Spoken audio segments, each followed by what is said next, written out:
With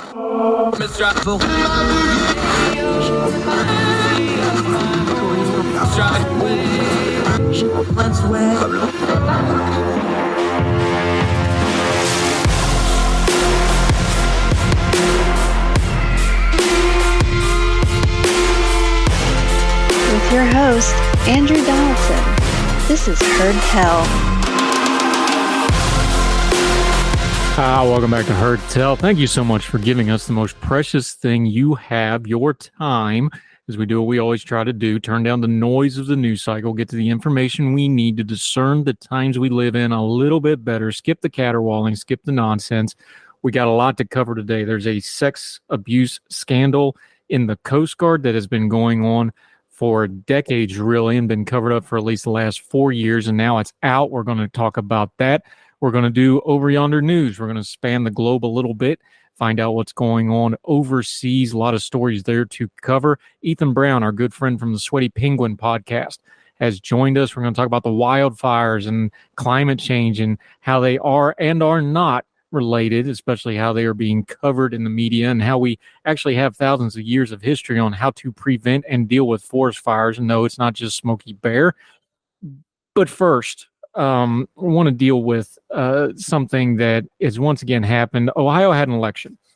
They had an election over issue 1. I'll send you a link to it. Issue 1 went down. It was in a measure to drop the change for the state constitution down to a simple majority from 60%. It failed. That's secondary to this purpose of this story. This was a big turnout for an election of this type. They had over 3 million people show up to vote. To give you an idea, the midterm elections that were hot and heavy, they had about 4 million voters. So this is a very good turnout for this type of an election. And of course, the usual suspects immediately started screaming voter fraud. Kevin Kozar, who's a senior fellow at AEI, good guy. By the way, his book on Moonshine, A Global History is absolutely bonkers and fun. Go find that if you're into bootleggers and such, which I am. This is a Twitter thread he did on this, but he lays it out so well. I want to read through it. I'm going to condense it a little bit because, again, these were tweets, so there's some stuff involved in it. We're going to link to the whole thing. But Kevin Kozar, how one reporter started a MAGA panic over voting in Ohio yesterday. This would have, of course, been the special election on Tuesday. It began with a video tweet wherein a reporter declared, quote, and the reporter's name was Mike Holden, all ballot scanners are down and not working at Cuyahoga Falls polling location. That's a direct quote. Kozar continues, what was lacking was any contextual facts like this. One polling location out of 34 in one city, in one county out of 88 counties. That's maybe 20 voters here had seen their ballots delayed, not canceled, not counted, delayed. That the town isn't a MAGA town, that the county's elections are overseen by a Republican, that Ohio's elections are directed by a Republican who campaigned for issue 1, that's the issue in stake in this election, which would amend the state constitution, make it tougher for an abortion referendum to pass this autumn. Without this context, it was almost predictable that Twitter influencers who have made their brand crying election fraud would leap in. And so it was. Carrie Lake, you remember her, failed governor candidate getting ready to run for Senate and make that Arizona race a bigger mess. Just dog-ear that one for later. Carrie Lake retweeted the reporter's video to her 1.4 million followers declaring, quote, looks like they took a page out of the Maricopa County selections playbook. Selections is in quotes there. The whole thing should be in quotes because it's nonsense. It's been litigated. It did not happen. Continuing with Kevin Kozar, she made it sound like as if the machine issue was widespread. Quote, today is election day in Ohio and the machines don't work. And he quotes her tweet, puts it up here. OAN, that garbage news network, repeated her Maricopa line and added that, quote, something fishy was going on in Cuyahoga Falls. And he links to this piece of video. Bridget Gabriel, one of the worst faith actors on the Twitter.com, X.com, whatever it is this week, Bridget Gabriel told her 909,000 followers, quote, wow, all caps, of course, ballot scanners in Cuyahoga Falls have not been working for their special election today. Wasn't true. 20 ballots for a brief moment, and they fixed it. Kozar continues, Sir Rickster told his 30,000 followers the same, and it's another quote, and I'm going to read this tweet because listen to how he phrased it. All ballot machines are down and not working at Cuyahoga Falls. Ballots are being placed in orange bags and scanned later. Demorats have no end to their fraud elections. Always something with their machines. That's the quote from that. Back to Kozar. Hank, whose bio says he's seeking truth, this is another quote, shared the video with his followers, et cetera, et cetera, et cetera. And there's other examples. The panic was on. The reporter's initial tweet got 2.1 million views and who knows how many cut paste reposts, plus the coverage on OAN. When they do things right, I'll pronounce it right. The reporter's tweet mostly was spread by and to MAGA folks. By the way, let's pause right here. There is a back channel to this stuff, folks. Some of it they naturally grow to, but a lot of this stuff they'll start sending each other like, hey, make sure you boost this and that sort of thing. You can see back channels on social media if you really pay attention to them. This is clearly a back channel. There's pictures here that he put of the ballots and of the screens. Even this morning after issue, this is Kozar again, got voted down hard. There are MAGA folks resharing the reporter's tweet. Emerald Robinson, who actually got fired from one of these networks because she was so depictable. The voting machines have stopped working just in time to help the Democrats. This is, of course, nonsense also. Back to Kozar. The job of a reporter is to report the sake of helping the public understand what is going on, unless you're going for clicks, which is what most of these folks are doing. Failing to report all the facts led to a lot of misunderstanding and inflamed simmering suspicions amongst a portion of the public, and that's not good. I hope this reporter learned the right lessons, and I hope other reporters will also learn the job they do as a public trust. Voters need journalists, but we depend on you to give us the full story. I agree with everything Kevin said except that last part. They know good and well what they're doing here because they keep doing it. They did it the last election. They did it this election. They're going to do it in the next election. If they're going to be bad faith actors not reporting accurately, we need to quit calling them reporters and start calling them the propagandists they are. That's what they do. We have a lot of reporters on this program. We're kind of careful about which reporters we get on this program because we want people who actually know what they're talking about. It doesn't matter if we agree or disagree on everything with them or what they telling us the truth as they know it and the facts on the ground. We can argue and discuss and hash out the disagreements. There's no arguing or discussing or hashing out a disagreement with these folks because they're starting out from a place of propagating lies. And the worst part of this is if you actually care about election integrity, which I do, which most Americans do, this makes the problem worse, not better, because you're crying wolf over and over and over again. And when we actually have an election problem and some actual election fraud, it's going to be really hard to get people to pay attention to it because you've been running around with your hair on fire claiming everything's a fraud when it wasn't. Election integrity is an all-the-time thing, not a cherry-pick thing for your favorite candidate. Have some integrity, keep your bearing, and make the system better by paying attention all the time and not giving oxygen and air to these bad faith actors like this reporter and these people who do this stuff on purpose. We're going to hear a ton of this going into 2024, mostly because as long as Trump's in the race, we're going to relitigate 2020. And like Carrie Lake, we just mentioned, she's going to run again, so she's going to relitigate her loss, and on and on and on and on it goes, because there's money involved in it, and there's prestige and power involved in it. And we need to stand up as a people and say enough. Stop. More Hertel right after this.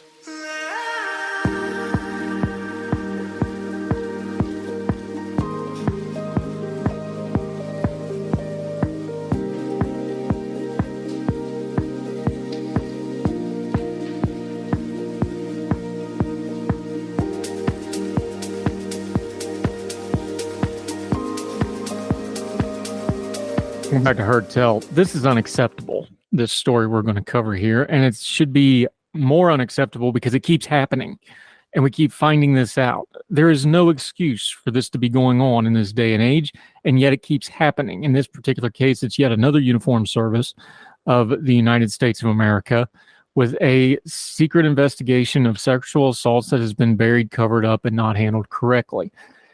How many times we got to do this? These things like sexual assaults, things like abuse, things like people getting harmed, they occur within power structures like the military, like the government. It can even be inside of a home. We've seen it inside of churches and religious organizations.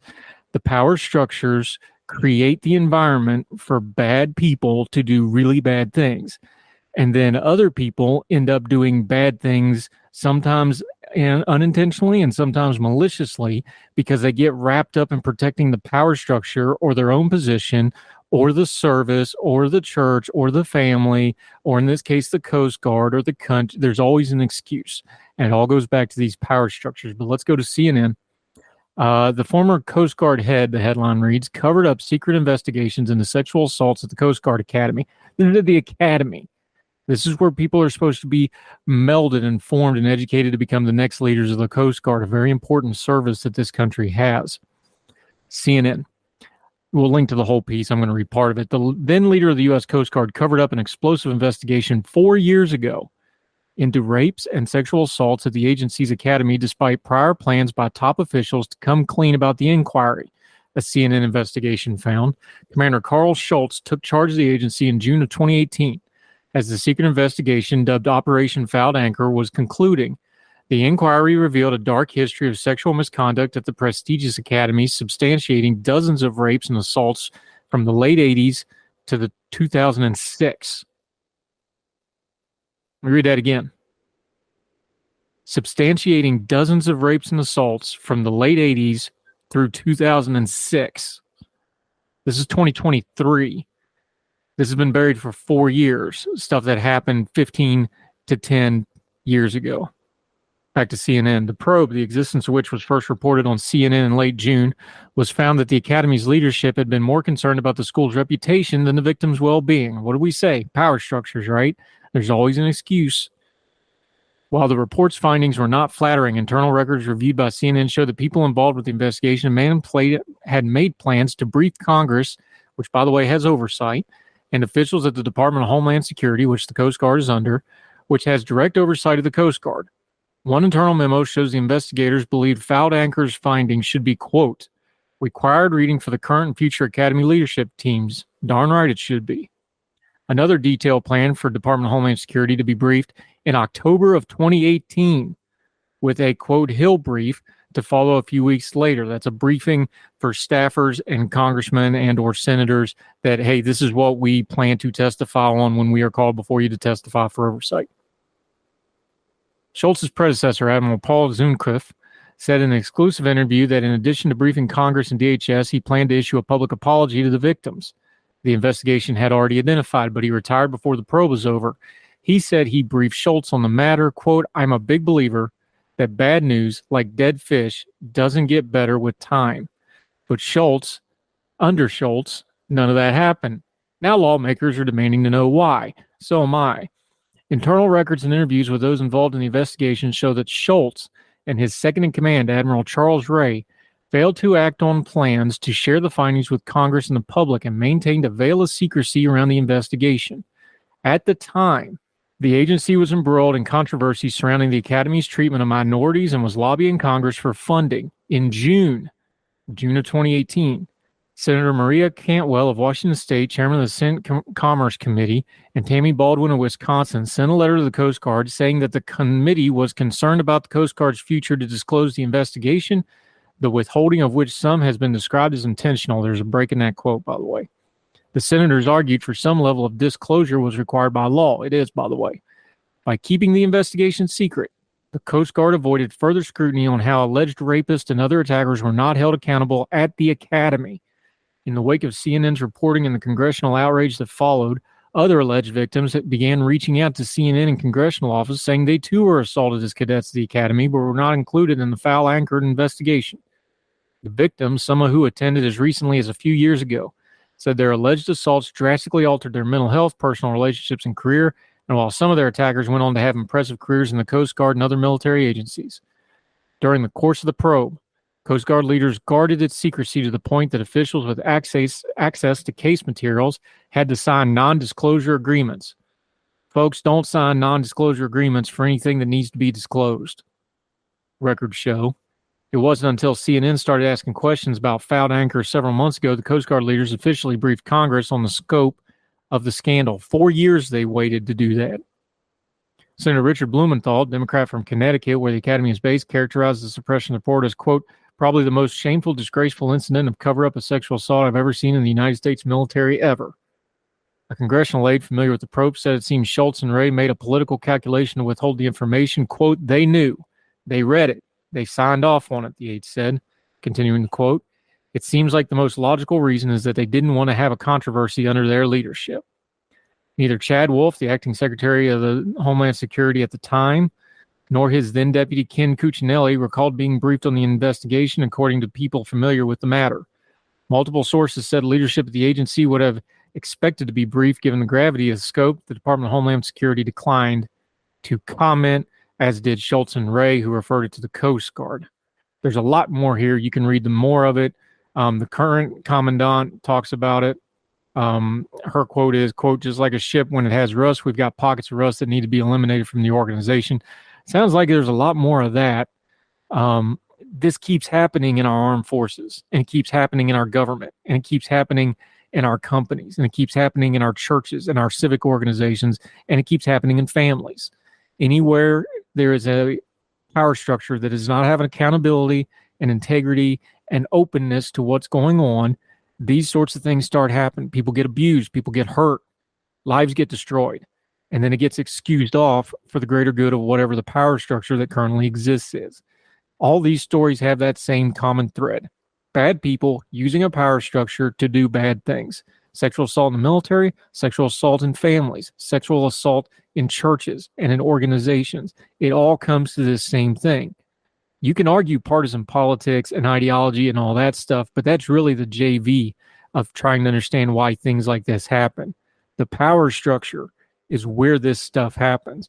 And there's something very rotten in our military and uniformed services like the Coast Guard and other things, and police organizations and government organizations and everything else I just mentioned. When you have power structures, you're going to have abuse like this. And anything other than disclosure and prosecution is the first couple steps down the road to excusing and letting folks get away with it for the good of the power structure. We're going to link to this piece. It is, again, a sad note against the uniformed services of the United States because it keeps happening. It's going to keep happening until we make a decision as a people to make our leaders stop it. More Hotel right after this.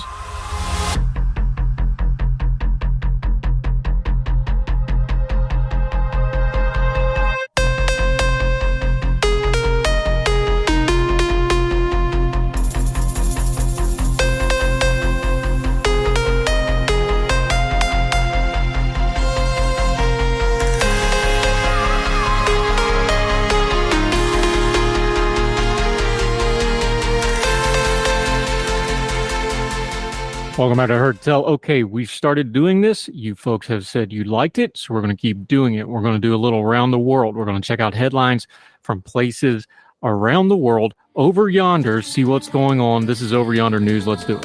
From wherever you are to way over there, this is news from Over Yonder. China. Big trouble in Big China, main China. The Chinese economy has got a little bit of a problem on their hands. Quoting from the New York Times here, it's been nearly 8 months since China's top leader, Xi Jinping, detestable dictator that he is, that's me, not the New York Times saying that, back to the New York Times, relaxed stringent anti-pandemic measures that had paralyzed many parts of the Chinese economy. After exhibiting bursts of energy earlier this year, the Chinese economy, the world's second largest, has started to slow. Economic policymakers are under increased pressure to step in to help revive growth, something they have signaled a readiness to do but have not yet carried out in a meaningful way. The Chinese economy is squarely facing the specter of deflation, increasing the urgency of government measures to stimulate the economy and, perhaps more importantly, steps to rebuild household and business confidence, said Eswar Prasda, an economic professor at Cornell University and a former China division chief at the IMF. The prospect of sustained deflation only adds to China's difficult problems when geopolitical tensions are driving the United States and other key economic partners like Germany to seek alternatives to China as a primary source of primary goods. A weak appetite for Chinese goods for domestic and foreign buyers alike, demonstrated by a steep slide in exports this summer, present a challenge for China, said Wang Dan, the chief economist at Hang Seng Bank in China. Low exports are, quote, driven by both slowing demand for the developing world and an effort to diversify supply away from China. Consumer prices were down 0.3% in July from a year earlier. They were pulled down by declining food prices, particularly for pork, a staple of the Chinese diet, and falling car prices, the results of a price war and heavy discounting into the auto industry. That's the New York Times. We've been talking about this. Long-term speaking, this isn't going to be tomorrow. It's not going to be in a couple months, may not even be in a couple years. What China's been doing is they're trying to get rich before they go broke demographically and their economy starts to slow down. We're starting to see the first signs of that. This is going to be a long-term process. Keep an eye on this. This is going to have a lot of geopolitical ramifications. Niger. We talked about Niger and what a mess is going on over there. Let's go to Politico. We've sent a diplomat over there and it did not go well. From Politico, a senior U.S. diplomat said coup leaders in Niger refused to allow her to meet Monday with the West African country's democratically elected president, who has she described as virtual house arrest. Acting Deputy Secretary of State Victoria Nuland also described the mutinous officers as unreceptive to the U.S. pressure to return the country to civilian rule. Quote, they were quite firm about how they wanted to proceed and it is not to support the Constitution of Niger, Nuland told reporters. She characterized conversations as extremely frank and at times quite difficult. She spoke after a 2-hour meeting in Niger's capital with some of the leading leaders of the military takeover of a country that has been vital to counterterrorism partner to the United States. Let's pause here real quick. Russia and Wagner are all over this movement. This is very much a proxy thing where Russia's trying to get some influence here. There's, of course, the specter of French colonialism. Russia has stirred up the we all hate France and Westerners and has used that to toehold in here and to prop up these coup folks. There's not a lot of good guys here, but let's understand there's some really bad guys stoking this up as well. Back to Politico. In speaking to junta leaders, Nuland said she made it absolutely clear the kinds of support that we will legally have to cut off if democracy is not restored. If the U.S. determines that a democratically elected government has been toppled by unconstitutional means, it has. Federal law requires a cutoff of almost all American assistance, particularly military and legal aid. She said she also stressed U.S. concerns for the welfare of President Mohamed Bazoum, who she said was being detained with his wife and son. In meetings with General Massoud Salou Baroum, again, I apologize if I'm missing any of these names, a U.S.-trained officer and 3 of the colonels involved in the takeover, the coup's top leader, former presidential guard head Abdurrahman Chakai, said he did not meet with the Americans, nor would he. By the way, he's styling himself as general now, so he's given himself a promotion on top of toppling the government in Niger. Keep an eye on this thing. There's a couple of the adjacent countries. This thing could boil over quickly. We pull our aid out. They're going to take more Russian aid. You can see where this is going. Keep an eye on Niger. Myanmar. Speaking of military juntas, the one in Myanmar continues to do brutal things without the world paying a whole lot of attention to it. Since they took over the country a while back, they've been doing these, what they call anti-terrorism operations. Well, back on April 11th, they did one of these anti-terrorist operations, said they had killed a whole bunch of terrorists and other undesirables and the people that have been protesting. The truth, though, is they didn't. They killed children. Let's go to New York Times. Moments after the blast, which shook buildings miles away, a helicopter gunship appeared, shooting methodically at those who remained alive. Dozens of people, many already injured, died trying to crawl to safety. At least 157 people were killed, according to 2 local groups that have verified the toll over several months. It was the single deadliest attack by the Myanmar military since it seized control from a civilian government in 2021, and a stunning demonstration, analysts said, of how far the junta will go to crush the resistance movement that has been pushed in large swaths of the country. Military acknowledged responsibility for the airstrike after it had happened, announcing on state television it had killed members of the rebel People's Defense Force, who the military called terrorists, active in the northern Sagaing region, I think, where resistant groups have a stronghold. Records documenting the deaths and injuries from the attack that were previously provided to the Washington Post by a network of local medics, along with more than 100 photos and videos, show at least 25 children among the dead, including babies as young as 10. Survivors said most of the people killed were civilians from the Palzigai and nearby villages. A spokesman for the junta did not respond to the Washington Post's comments for the findings. This is how dictatorships and juntas and whatever you want to call work. They crush, they kill, they destroy. There's not a lot we can do to stop this right now, but we can at least bear witness and keep track of what's going on for the victims that are happening. Myanmar, something that isn't going to get better anytime soon. Dog-ear it in your news coverage and keep an eye on it. Italy. The migrant crisis in Europe continues, this time off the coast of Italy. Let's go to the BBC. A group of 4 people who survived the disaster told rescuers they were on a boat that had set off from Sfax in Tunisia and sank on its way to Italy. 41 migrants have died in a shipwreck off the Italian island of Lampedusa, survivors told local media. 4 survivors, who originally were from the Ivory Coast in Guinea, reached the island on Wednesday. More than 1,800 people have lost their lives so far this year crossing from North Africa to Europe. The survivors, 3 men and a woman, told rescuers they were on a boat carrying 45 people, including 3 children. They said the boat, which was about 20 feet long, 7 meters, left Thursday last week, but sank within hours after being hit by a big wave. Only 15 people are understood to have been wearing life vests. They added that they're rescued by a cargo ship and then transferred to Italian Coast Guard vessel. The Italian Coast Guard reported 2 shipwrecks in the area on Sunday, but it is not clear if either of those was that vessel. Tunisian authorities in Sfax, a port city about 80 miles from the island in Italy, is a popular gateway for migrants seeking safety and a better life in Europe. In recent days, Italian patrol boats and charity groups have rescued another 2,000 people who are trying to get to Lampedusa. Folks, this is getting worse. It's not getting better, and nobody has a good answer for it. Keep an eye on the migrant crisis over in Europe.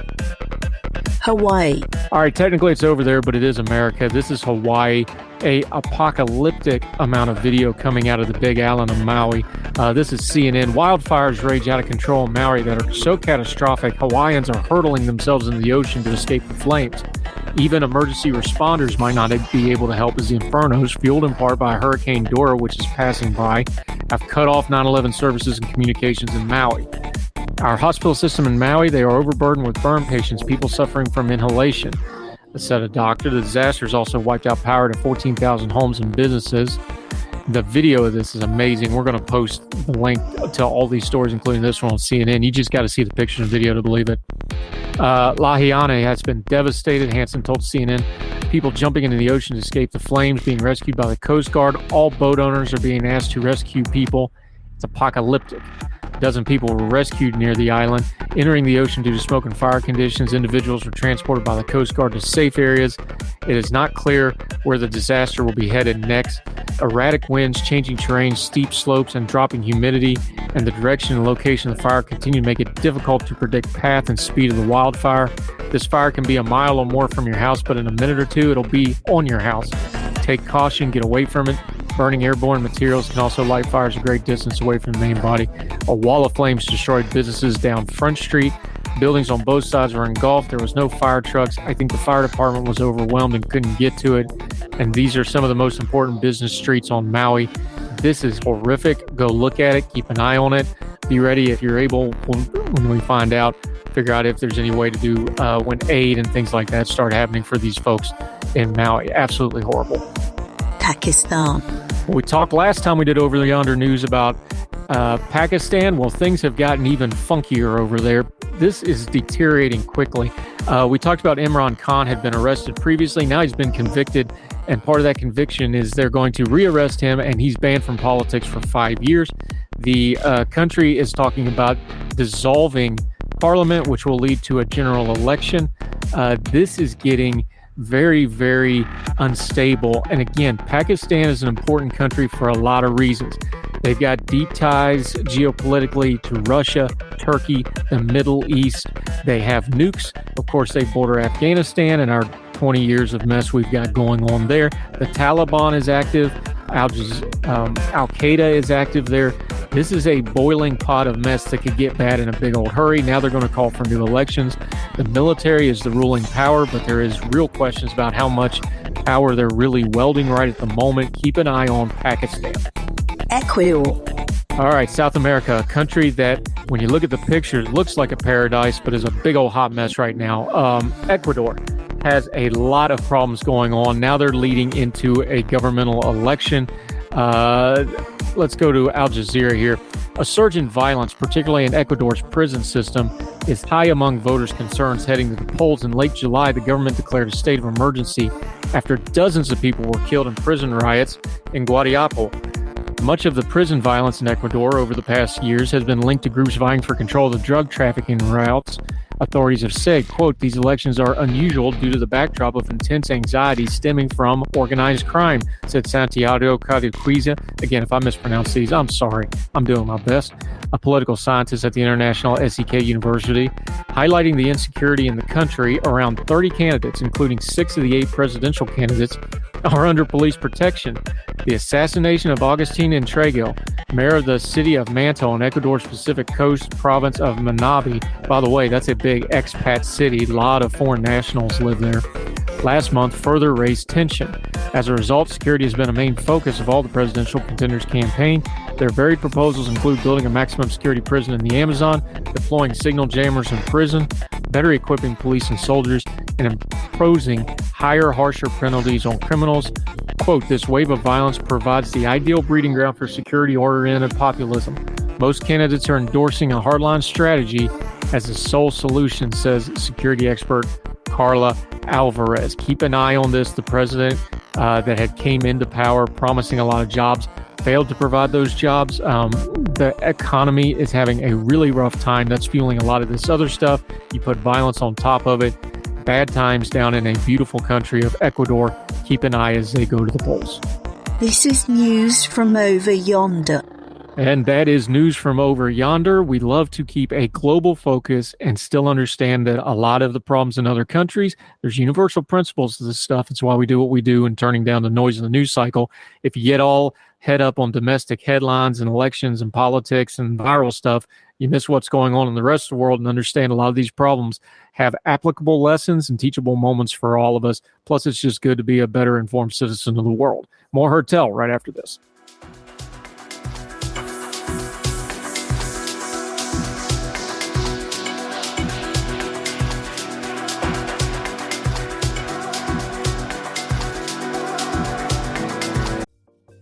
Folks, if you've listened to the Heard Tell program, you've heard our friend Gabriella Hoffman, but you need to make sure you're checking out her podcast, District of Conservation. It's a podcast exploring the nuances of true conservation efforts from DC and beyond. From topic discussions to exclusive interviews with conservation and energy newsmakers, Gabriella keeps listeners appraised of the latest news stories while elevating important voices.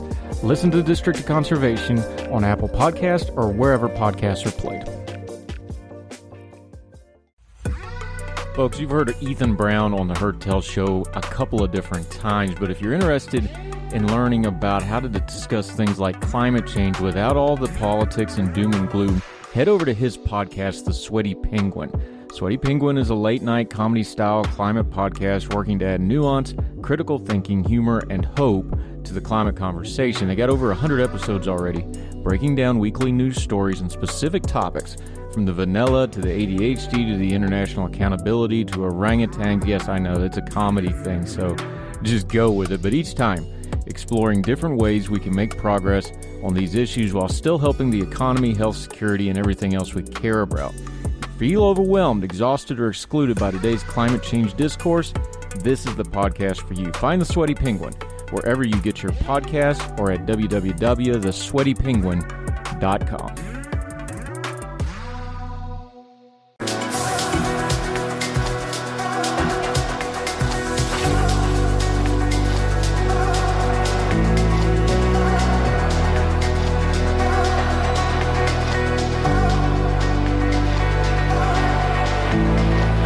Welcome back to Heard Tell. Okay, we didn't start the fire, literally in this case. No, I'm not talking about the Billy Joel song. We're talking about wildfires, Canadian and otherwise. Let's bring in one of our environmental friends. He does great work on a thing called the Sweaty Penguin. We'll tell you more about later. You've heard it advertised right here on Heard Tell. Happy to help him out. Ethan Brown, back on the program. How are you, sir? I'm good. Thanks for having me, Andrew. Love having you. You're writing at the Hartford Courant because our poor folks up in New England are having a time with this Canadian wildfire stuff. Full disclosure here. I grew up in West Virginia, okay? If anybody's ever seen any kind of picture of West Virginia, it's all mountains and forests with very few exceptions, except for some of the river valleys and like Dolly Sods where it's just rocks. Forest fires and wildfires are not a concept. They're an existential threat that you deal with twice a year at a minimum every year. I grew up around this stuff. I was a volunteer firefighter. I took my wildland course out in Little Rock. Okay, I've done my wildfires. People don't understand wildfire. That's not hoses and buildings. That's chainsaws and shovels and a lot of grunt work. We have known for a long time in human history, once a wildfire gets going, there's very little you can do about it. The key to this thing is prevention, and then you can try to contain it a little bit. That's why they advertise it. The wildfire is 60% contained. It's 2,000 burned acres and 75%. That terminology has purpose, and it all goes to the two things. You either prevent it or you're stuck trying to contain it. And that's the heart of what you were trying to write about in the Hartford Courant. Turn down the noise on this news about wildfires a little bit. Yeah, I think the reason I wanted to write this piece is because I grew up in Connecticut. That was why I pitched to Hartford Courant, and my friends and family out there had not experienced wildfires. I have lived in California for about 2 years now, so I haven't experienced it extensively, but between being here for a little bit plus my climate expertise, I knew something, and I wanted to share that even though climate change is worsening wildfires and humans have worsened wildfires through other means as well, there are solutions. There are very logical preventative measures that we can take that we are not taking for various reasons. And if we can communicate those things and do those things, that can improve the issue even as climate change may worsen it. Yeah, Ethan Brown joining us. Here's where we got to talk about this in a grown folk manner, because I would call myself a conservationist. I very much I grew up in the woods. I love the woods. I don't like woods getting tore down. I love the nature. I've traveled all over the world. I'm a conservationist. I want things protected. However, again, I got a little bit of a background in this, and I grew up in an area where wildfires are a big problem. If you don't do preventative maintenance, and I know it scares people to talk about things like controlled burns, like clearing underbrush, which you need to do, clearing old growth that is already dead, that's serving no purpose other than being a bomb waiting to go off. Those are things that humans have been doing for a long, long time. There is very good science to those things. They didn't just come up with them. How do we communicate that to people who are honestly, I don't want to start a fire. I want to conserve this space. This is a national park, state park, preserve area, whatever.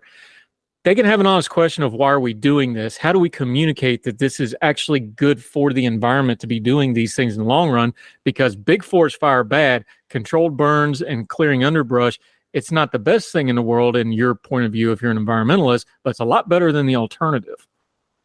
Exactly. When you clear out that brush, when you clear out trees via controlled burns or via timber harvesting, which can also make you some money, those are a variety of different solutions that can really help. And that's actually something that is especially important with climate change. As climate change dries out forests and makes trees more vulnerable to pests and diseases, getting all that gunk out is especially important, because otherwise it's even drier than it would have been before, and then it's just basically a tinderbox waiting to light on fire. So those are really important strategies. I tried to take a step in that direction by writing this piece and getting it out there and coming on here, but I am by no means the biggest expert on it. I hope that others can try to communicate this too, and communicate it from that solutions lens of, we can improve this issue, trying to instill hope in people and just making them see why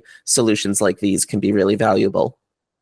Yeah, Ethan Brown, I always talk to you about this because, again, people debate climate change to various degrees. You're further down the road on it than I am, but we can talk about it. How do we have that conversation? Because you mentioned it in your piece. One of the things with wildland fires is 85% of them are man-made.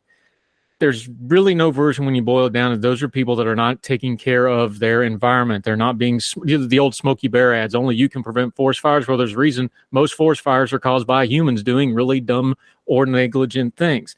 That's environmental too. It's not just this pie in the sky doomsday clock. This is the practical place where even people that have an honest debate about climate change, we should be able to meet in the middle. And then when you get to something like the Canadian forest fires, and you mentioned the stats in there, how many people believe or don't believe climate change has a role in that, we can kind of not sidestep that argument, but can't we meet on the fact that, okay, humans cause a bunch of these fires and humans can do a lot to prevent them? Maybe start there instead of with the doomsday stuff or the same old arguments we're already having, and see if we can gain a little ground here. Yeah, there's a difference between what causes a fire and what can make a fire worsen. Climate change alone does not cause a wildfire to happen. It's not like, oh, it's a 110-degree day, a tree spontaneously ignites. It has to come from something, and often that can be lightning strikes, but the statistic I found was that 85% of them were due to just human stupidity, things like leaving cigarettes or leaving campfires unattended, or there were so many stories of gender reveal parties causing fires, or people not wiring their hot tub right, or using their lawnmower when they weren't supposed to. So these are all things that if we just educate ourselves and know not to do these things when we're around a forest, which I'd assume if you're around a forest, you probably are a fan of nature and care about that forest, then we can improve this issue tremendously. What climate change then does is once the fire is started, if the forest is already drier, hotter, more disease-ridden, more pest-ridden, that can lead a fire to spread more easily and to worsen. So again, we have that from climate change, but that kicks in after we've already done something stupid to cause a fire.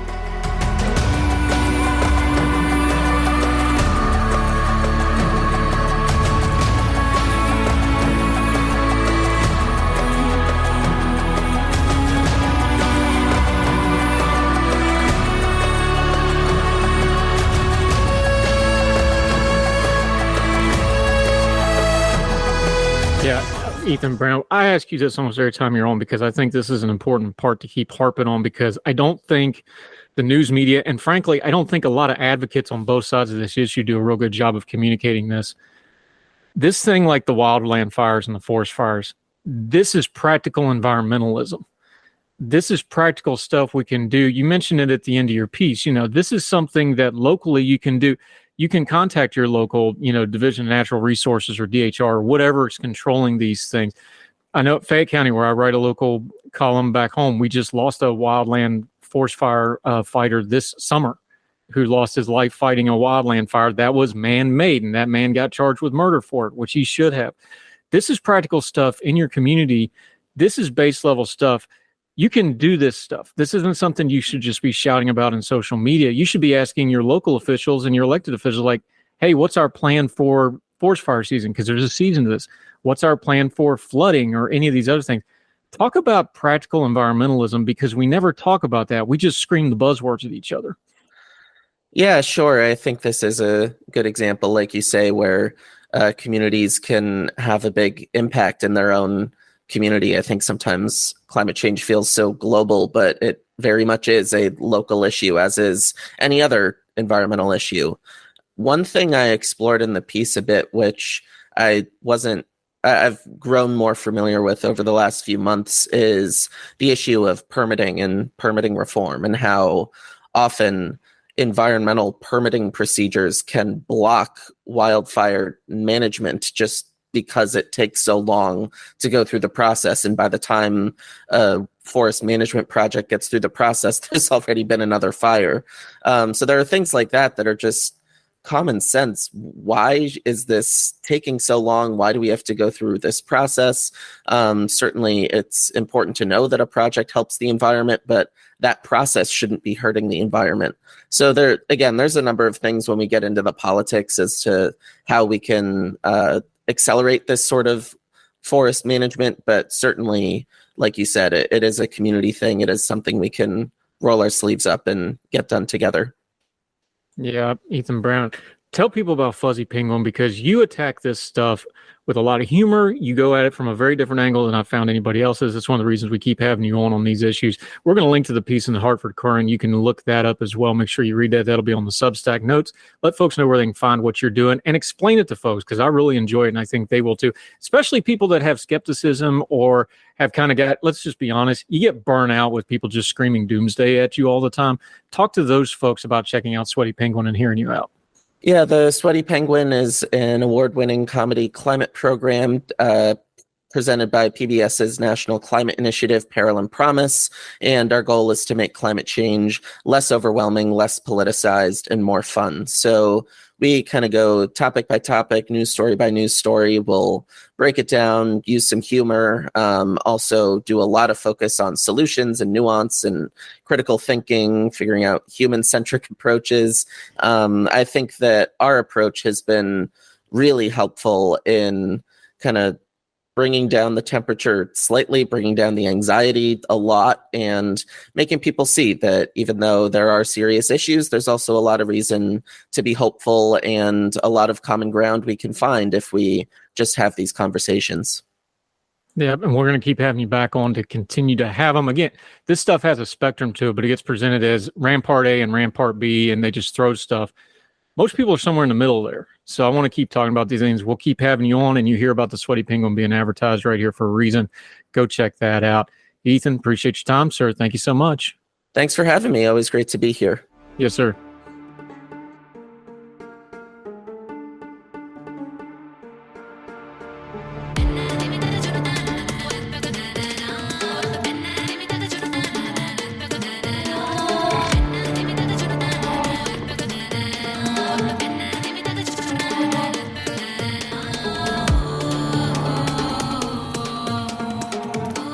Welcome back to Heard Tell. On a lighter note, we'll just present this one because I'm not exactly sure to do with it. NBC News. Subway says nearly 10,000 people have offered to legally change their names to Subway to get free sandwiches for life. I don't know about Subway. Might do it for Jersey Mike's. Here's the piece. The hunger is real. Subway announced Tuesday and nearly 10,000 people said they would legally change their names to Subway to receive free sandwiches for life for the quick serve chain, and that if they did so within 96 hours of the original offers being unveiled last month. One winner will be selected this month, Subway said. In addition to the sandwiches, the winner will receive money to reimburse legal and processing costs to complete the name change. The promotion follows the debut of the chain's first ever offering of freshly sliced meats in the U.S. restaurants, as well as a reboot of the rest of its menu. Subway is also in the process of finding a buyer, most likely a private equity firm, according to multiple media reports. Reuters reported last week that the chain could fetch as much as $9 billion and that any sales would be completed by the end of August. Founded in 1965 and still owned by the founder's family, the Connecticut-based Subway has more than 37,000 restaurants in over 100 countries. I don't know. I'm more of a Jersey Mike's folks these days. Subway's okay, but it fell off. Remember, at one point, Subway was up to being like the number 2 fast food chain in America. Got a little stale. Then they did the reboot. At one time in the 2000s, it was the hottest restaurant in the country. They had another gimmick salesperson. Remember Jared of Subway?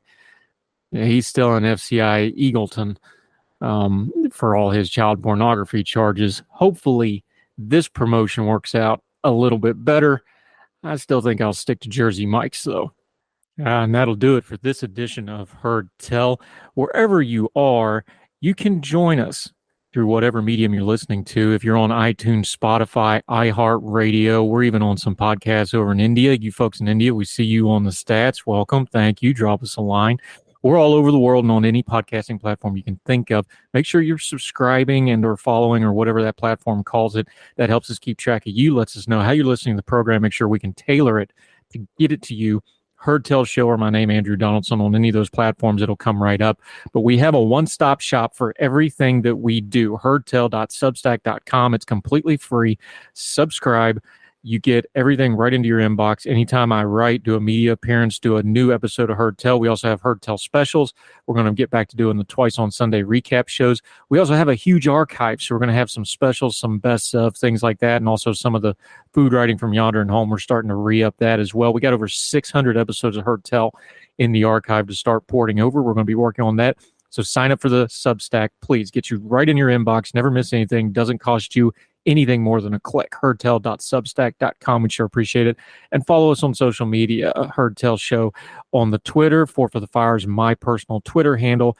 No, we're not going to call it X, but if you could share us and let folks know that our programs are worth checking out, we sure would appreciate it. So wherever you are, across the street or around the world, we hope you're well. We hope you are well fed. We'll talk to you real soon for the next Heard Tell. All the music on Her Tell is provided under a Creative Content license from monstercat.com. Somos la máquina. Religion is at the intersection of our 21st century life, even if we don't express a faith. At a time when it seems that religion isn't as prevalent as it once was, it still leaves its mark everywhere. As a pastor, I know that religion isn't something I just do on a Sunday, but it's found in every nook and cranny of my life. Sexuality, politics, social media, the economy, war, nationalism, all have some kind of religious angle to them. And as a communicator, I want to find the stories that can help people understand this part of our society that is so important to so many. Hi, I'm Dennis Sanders, and I'm the host of Church and Main. Church and Main is a podcast about the journey of faith and where it intersects with modern life. I look at faith with a journalist's eye, asking the who, where, what, why, and how religion affects some of the major issues of the day. Join me as we journey together. You can listen to Church and Main podcast at the website churchandmain.org or on your favorite podcast app. I look forward to seeing you. Folks, you've heard of Ethan Brown on the Her Tell show a couple of different times, but if you're interested in learning about how to discuss things like climate change without all the politics and doom and gloom, head over to his podcast, The Sweaty Penguin. Sweaty Penguin is a late-night comedy-style climate podcast working to add nuance, critical thinking, humor, and hope to the climate conversation. They got over 100 episodes already, breaking down weekly news stories and specific topics, from the vanilla to the ADHD to the international accountability to orangutans. Yes, I know, it's a comedy thing, so just go with it. But each time, exploring different ways we can make progress on these issues while still helping the economy, health, security, and everything else we care about. Feel overwhelmed, exhausted, or excluded by today's climate change discourse? This is the podcast for you. Find The Sweaty Penguin wherever you get your podcasts or at www.thesweatypenguin.com.